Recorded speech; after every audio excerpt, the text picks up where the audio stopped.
to high school and college age students.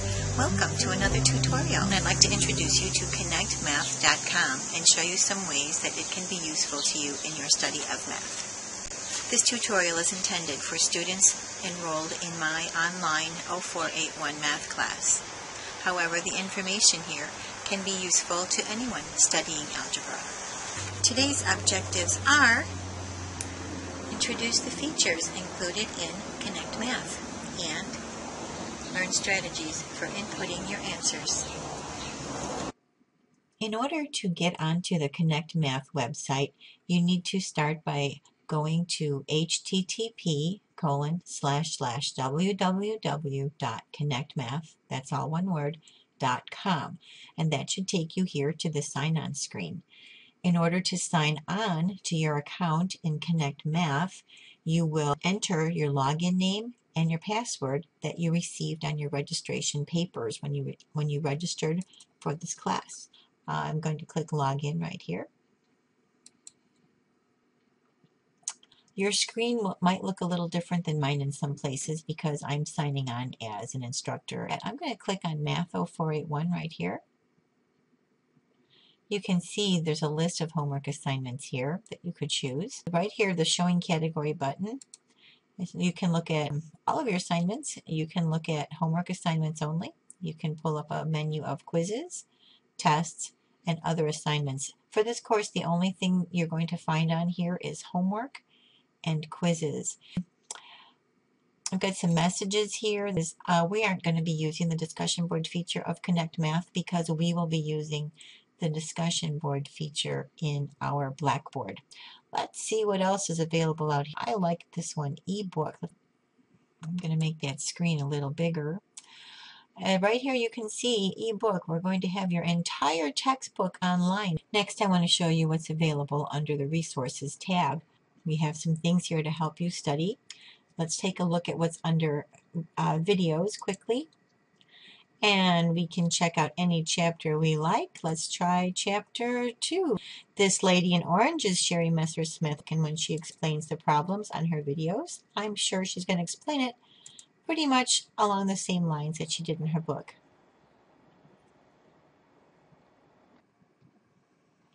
Let's take a look at some practice problems under the Practice tab. I think I want to start by looking at Chapter 5, where you'll be solving systems of linear equations. You can see there's a tab for every section number of the chapter. We're going to go into section 5.1. This practice assignment will not affect your grade. There's no credit for this assignment. You can practice as many times as you want. Start the assignment now. Let's click on that.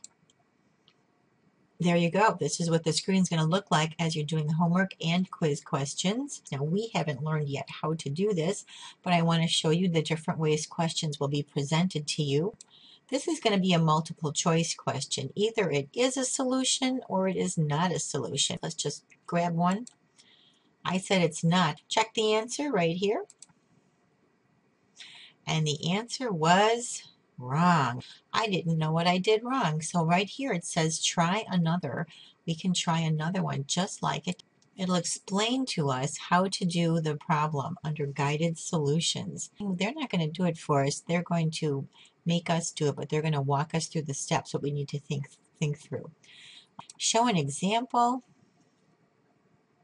Here's where you're going to get the whole explanation of how to do it. Here they're actually going to do it for you. You can ask my instructor. If you click on that, you can send me an email. Write your question in there and it's already going to tell me which problem you're working on. Or you can link to the textbook right here. You want to find out how to solve that problem? There it is, right there. This is the part of the textbook that talks about that. In case their explanation wasn't working for you, you can check it out in your textbook. Number 7 looks like we're going to do some graphing. Y equals the opposite of x. How am I going to do that? I'm going to grab this little button here. To here. Trying again. See, I can only hit that button a certain number of times, and then it kind of gets angry with me. There we go. y equals minus x. Now let's try this one. It's not saying I graphed it right, it's just saying that's the one I picked. So 1, 2, 3, 4, 5, 6, 7 is where I need to be.